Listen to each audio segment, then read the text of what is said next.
मैं doctor Waseem Yusuf, senior scientist plant protection KV K Budgam, आज आपको डिंगरी मशरूम की काश्त के बारे में कुछ जानकारी दूंगी। डिंगरी मशरूम का दूसरा नाम ऑयस्टर मशरूम भी है और साइंसी तौर पर इसको प्लूरोटस कहते हैं। ये बटर मशरूम के बाद दूसरा ऐसा मशरूम है जो पूरी दुनिया में उगाया जाता है। ऑयस्टर मशरूम की काश्त पहले जर्मनी में फ्लैंक ने की। इसको पहले कैसे उगाया जाता था? इसको कटे हुए पेड़ों पे उगाया जाता था। फिर आहिस्ता आहिस्ता इसकी काश्त पूरी दुनिया में फैली। अब ये हिंदुस्तान के अलावा चाइना, फ्रांस, जर्मनी, यूएसए हर जगह उगाया जाता है। हिंदुस्तान में भी ये कई इलाकों में उगाया जाता है, जैसे गोवा, महाराष्ट्र, यूपी, आंध्र प्रदेश और भी कई जगह। इसकी जो दर्जा हरारत की ज़रूरत है काफ़ी वसी है। इसको 20 से 30 डिग्री सेल्सियस दर्जा हरारत ज़रूरत होती है और नमी 80 से 90%। इसकी बहुत सारी स्पीशीज़ हैं जिसकी वजह से ये बहुत ज़्यादा ठंड या बहुत ज़्यादा गर्मी में उगाया जाता है। कश्मीर में ज़्यादातर हम इसमें प्लूरोटस सजोर काजू ही उगाते हैं। इसकी कुछ स्पीशीज़ जो पूरी दुनिया में पाई जाती है वो है प्लूरोटस सजोर काजू, प्लूरोटस फ्लोरिडा, प्लूरोटस सेपोडिस, प्लूरोटस ऑस्ट्रेटस, प्लूरोटस इयोस और भी कई ज़्यादा। अगर हम देखें पहले जम्मू एंड कश्मीर में पहले डिंगरी मशरूम या मशरूम की काश्त कब हुई, इसका पहला जिम्मा काश्त करने का डिपार्टमेंट ऑफ एग्रीकल्चर लाल मंडी ने लिया। फिर दूसरे शोबों ने भी इसकी काश्त की। इस वक्त करीबन 600 टन मशरूम जो है कश्मीर में उगाया जाता है। इसमें दोनों डिंगरी मशरूम और बटर मशरूम आते हैं। कश्मीर का मौसम ऐसा है कि हम पूरे साल यहाँ पे मशरूम की काश्त कर सकते हैं और जो हमें इसकी ज़रूरत है, जिसका रॉ मटेरियल चाहिए, वो भी हमें आसानी से यहाँ दस्तयाब होता है। डिंगरी मशरूम को हम कश्मीर में एंड ऑफ अप्रैल से लेकर लास्ट वीक ऑफ नवंबर तक उगा सकते हैं। लेकिन अगर हमारे पास कंट्रोल कंडीशन है तो हम पूरे साल इसको उगा सकते हैं। अब हम देखें, इसके दो हिस्से होते हैं, एक जो सबस्ट्रेट में होता है और दूसरा जो हमें नज़र आता है जिसको हम मशरूम कहते हैं। जो सबस्ट्रेट में होता है उसको हम माइसीलियम कहते हैं। ये माइसीलियम कैसा होता है? बिल्कुल सफ़ेद धागा जैसा होता है। इसने इस सबस्ट्रेट को पूरा बंद किया होता है, बांधा होता है। और ऊपर वाला हिस्सा जो इसको हम मशरूम फ्रूट बॉडी कहते हैं, इसके दो हिस्से हैं। ऊपर वाले हिस्से को हम पाइलस या कैप कहते हैं। फिर इसकी एक डंडी रहती है जिसको हम स्टाइप या स्टाक कहते हैं। जो कैप होती है, इसके अंदरूनी हिस्से में छोटी छोटी नालियाँ होती है जिसमें इस मशरूम का तुख्मा रहता है जिसको हम स्पोर कहते हैं। अब एक नज़र इसके फ़ायदे क्या हैं इसको खाने के। इसके खाने के कई फ़ायदे हैं, जैसे अगर हम मशरूम खाएं तो हमारा कोलेस्ट्रॉल लेवल वो कम हो जाता है। कई बीमारियां उसे हमें बचाव मिलता है, जैसे ऑस्टियोपोरोसिस है, आर्थराइटिस है, एनीमिया है। इन मशरूम को खाने से हमें इनसे बचाव मिलता है। हमारे दांत, नाखून या हमारे बाल जो है इससे मजबूत होते हैं।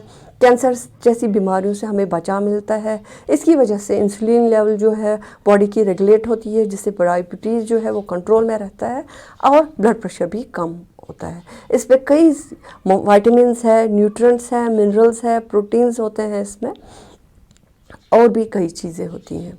अगर हम देखें, इसको खाने से जो है हमारा ब्रेन की हेल्थ जो है वो बूस्ट होती है। इसमें एंटीऑक्सीडेंट्स होते हैं जिससे बुढ़ापा जो है कम हो जाता है या लेट आता है। कोलेस्ट्रॉल लेवल्स इसमें कम होती है, तो इसको आराम से डायबिटिक पेशेंट या इवन जिसको हाई ब्लड प्रेशर होता है वो कंज्यूम कर सकता है, या अगर कोई ओबीस या जो उसमें मोटापा हो वो भी इसको खा सकता है। अगर कहीं जगह सूजन हुआ है तो ये इसको कम करेगा, मशरूम खाने से वो कम हो जाती है। अब हम ज़रा नज़र डालें इसके लिए हमें क्या क्या मटेरियल चाहिए।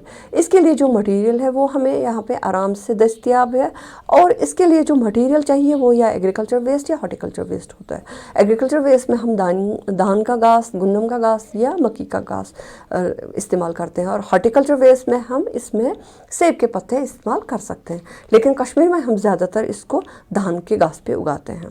ये घास कैसी होनी चाहिए? वे बिल्कुल सुनहरी येलो होनी चाहिए, गोल्डन येलो जिसको हम बोले, बिल्कुल सुनहरे रंग का होना चाहिए। इसमें कोई लावा वगैरह नहीं होना चाहिए। ये ऐसी जगह हमने रखा होना चाहिए जहाँ पे ये पानी या बारिश की वजह से ख़राब ना हो। अब इसके लिए क्या हमें कैसी जो इसका इंफ्रास्ट्रक्चर या हमारी तामीर कैसी होनी चाहिए, सादा सा तामीर होना चाहिए। तामीर के लिए अगर एक बड़ा सा हॉल है उसमें हम अलग अलग सेक्शंस, अलग अलग हिस्से करके हम इसकी काश्त कर सकते हैं। अगर हम खुद स्पान बनाएं तो हमें स्पानिंग रूम, इसी में हम एक हिस्सा जिसको हम स्पानिंग रूम बना सकते हैं जो बिल्कुल बंद होना चाहिए। दूसरा इंक्यूबेशन रूम जो थोड़ा सा जिसमें वेंटिलेशन होना चाहिए। तीसरा होता है कल्टीवेशन रूम जहाँ पे हम इस मशरूम को उगाएं। ये सादा सा स्ट्रक्चर चाहिए, इसमें कोई प्लास्टर वगैरह करने की ज़रूरत नहीं है, लेकिन इसमें कोई कंटामिनेशन ना हो, ये मॉइस्ट ना हो, ये ज़रूरी है। और इसमें हम अंदर जो है हम शेल्फ्स बना सकते हैं जो बांस की लकड़ी से बन सकता है। अब हमें इसके लिए क्या क्या मटेरियल चाहिए। पहली और अहम चीज़ जो है वो स्पान लाना है। दूसरा हमें स्ट्रा का जो भी एग्रीकल्चर वेस्ट जैसे हमें धान का घास है उसको तैयार रखना है। तीसरा हमें पॉलीथीन बैग्स जिसमें इनको उगाना है, ये मोटा होना चाहिए, 100 गाज थिकनेस का होना चाहिए और 30 बाई 60 30 बाई 30 × 60 के बैग्स होने चाहिए। केमिकल्स में थोड़े केमिकल्स हमें चाहिए, जैसे मशरूम हाउस को हम फ्यूमिगेट करते हैं उसके लिए हमें फॉर्मलिन चाहिए और रबर बैंड्स या धागा चाहिए जिससे हम इन बैग्स को बंद करते हैं। अब जो स्पान होता क्या है, स्पान इसका बीज होता है। स्पान जो है वो हम जो है वो होता क्या है, वो एक्चुअली स्टरलाइज जो हमारा गुंदम के बीज है उसी पे हम मशरूम का माइसीलियम जो है वो लेबॉर्ट्री की कंडीशंस में हम इसको ग्रो करते हैं। तो ये जो स्पान है ये बिल्कुल फ्रेश होना चाहिए, इसमें कोई कंटामिनेशन वगैरह नहीं होना चाहिए। ये हम कहाँ से लाएं, ये हम रजिस्टर्ड लैब से लाएं, जैसे कश्मीर में हम लाल मंडी से लाते हैं, या हम MRTC यानी कि mushroom research and training centre स्कास से इसको ला सकते हैं। और ये हमें कैसे मिलता है, ये हमें पॉलीथीन्स में मिलता है या ये बोटल्स में होता है, ग्लास बोटल्स में होता है। अगर हमें खुद अपना स्पान बनाना है इसके लिए हमें एक वो ऐसे मशरूम्स जो बहुत अच्छे से ग्रो करे, जिसका अच्छा पैदावार हो, उसी को सिलेक्ट करते हैं। उसी में से जहाँ पे कैप और स्टॉक मिले वहाँ पर इसका टिश्यू उठाते हैं, उसका प्योर कल्चर बनाते हैं। प्योर कल्चर से हम मदर स्पान बनाते हैं और मदर स्पान से हम कमर्शियल स्पान बनाते हैं। जो 100 ग्राम मदर स्पान से करीबन हमें 1 kg कमर्शियल स्पान बनता है। तो ये कमर्शियल स्पान हमें लेबॉर्ट्री से आराम से मिल सकता है, लेकिन रजिस्टर्ड लैब। तो हमें इसमें क्या क्या चाहिए, पहला जो इम्पॉर्टेंट है, हमें रॉ मटेरियल जैसे पैडी स्ट्रा इसको रेडी रखना है। इसको कट करना है 3 से 5 सेंटीमीटर। फिर इसको हम बैग्स में भर सकते हैं या ऐसे टब्स में रख सकते हैं ताकि हम इसको भिगाएं। अगर हम इसको पाश्चराइज करना चाहें तो हम इसमें गर्म पानी डालते हैं। अगर हम सीधा भिगोएं तो इसको 8 से 12 घंटे हम रात भर इसको भिगोने के लिए रखें। तो रात नेक्स्ट मॉर्निंग सवेरे हम क्या करते हैं, इसको किसी चढ़ाई पे रख लेते हैं ताकि इसमें से जो एक्स्ट्रा मॉइस्चर है, जितना भी ज़्यादा जो इसमें पानी होता है वो निकलना चाहिए। तो इसका पॉइंट कितना मॉइस्चर रहना चाहिए, इसमें 65% मॉइस्चर रहना चाहिए जो हमारा स्ट्रा है। अब जो हमें इसको बैग्स में मशरूम कल्टिवेशन के लिए रखना है, ये देखिए हम यहाँ पे चॉपिंग करते हैं इसकी मशरूम घास की। फिर आगे यहाँ पे हम फिर इसी चॉप्ड ग्रास को, जो हमने कटा हुआ घास है, उसको भिगो रहे हैं। भिगोने के बाद हमें जो एक्सेस मॉइस्चर है हमने इसको निकाल दिए और अब हम इनको बैग्स में भरेंगे। बैग्स को भरने का तरीका है, एक लेयर हमने घास की भरनी है, एक स्पान की। अब कितना स्पान हम लगाएं, मॉइस्चर मैंने कहा 65% होना चाहिए इस घास में, लेकिन स्पान हम लगाएंगे 2.5 से 5% 1 क्विंटल में, यानी कि 2.5 kg से 5 kg हमें स्पान होना चाहिए 1 क्विंटल वेट स्ट्रा के लिए। तो हम कैसे भरेंगे, पहला हमने 1 kg अगर हमने उठाया भरा, इसमें पहला लेयर जो हमने अगर 1 kg का हमने भरा वेट स्ट्रा का, तो हम इसमें करीबन 20 से 30 ग्राम स्पान ऊपर छिड़कते हैं। फिर दूसरा लेयर भरेंगे हम, दूसरा तह भरेंगे हम स्पान स्ट्रा का, वेट स्ट्रा का। फिर से हम इसमें स्पानिंग करेंगे 20 से 30 ग्राम की।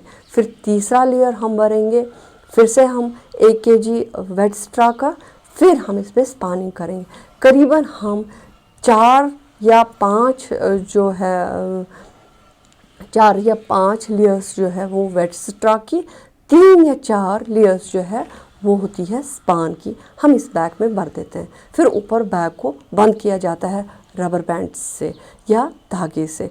इसके बाद हम इसको मशरूम हाउस में लेंगे जहाँ पर इसको शेल्फ्स में रखा जाता है, लेकिन वहाँ पर हम इसका टेम्परेचर जो है मेंटेन करते हैं। टेम्परेचर हम 20 से 22 डिग्री इसकी ग्रोथ के लिए, 22 से 24 डिग्री, लेकिन जब इसकी स्पॉरेलेशन होगी इसका टेम्परेचर इंक्रीज़ किया जाएगा 25 से 26 डिग्री। तो इसके बाद हम क्या करते हैं, जो ही इसके बाद आहिस्ता आहिस्ता मशरूम हाउस में हम देखते हैं कि इसमें जो ही मशरूम रन होता है, ये माइसीलियम रन होता है, हम इस पॉलीथीन को काटते हैं। काटने के बाद इसमें लेकिन हम डेली सवेरे और शाम को हल्का सा पानी छिड़कते रहते हैं। फिर बन जाते हैं हमारे मशरूम, बनने की बारी आती, फिर इसमें से मशरूम प्राइमोर्डिया बनते हैं। मशरूम प्राइमोर्डिया जब बने तो 2 दिन या 3 दिन के बाद हमें फुल मशरूम बनते हैं। इस मशरूम को काटने का तरीका है, हम इसको खींचते नहीं हैं, इसको बिल्कुल हिलाते हैं हल्का सा और इसको निकालते हैं। याद रखें, जब भी हम मशरूम निकालें, जब भी हमें मशरूम को हार्वेस्ट करना है, इससे पहले पानी कभी ना डालें। मशरूम को हार्वेस्ट करने के बाद ही इन बैग्स में हम पानी डाल सकते हैं। मशरूम को काटने के बाद हम इनको आधा घंटा ड्राई करने के लिए रखेंगे। उसके बाद इसकी पैकिंग होती है। पैकिंग कैसे करते हैं, आधा किलो या 1 किलो पैकेट्स में हम इसकी पैकिंग करते हैं। पैकिंग के बाद अगर कुछ मशरूम रहे, अगर जो मार्केट ना हो पाए, तो हम उनको ड्राई कर सकते हैं। ड्राई करने के 1 किलो मशरूम से हमको करीबन 80 से 100 ग्राम ड्राई मशरूम मिल जाता है। इसका और भी तरीका है जिससे हम इसका मशरूम का वैल्यूएशन कर सकते हैं। जैसे हम मशरूम चिप्स बना सकते हैं, मशरूम पाउडर बना सकते हैं, जिसको हम बाद में मार्केट कर सकते हैं। इसको केनिंग भी कर सकते हैं। तो लेकिन अब रही बात जो हमारा ये स्पंट मशरूम है, इसका क्या करें।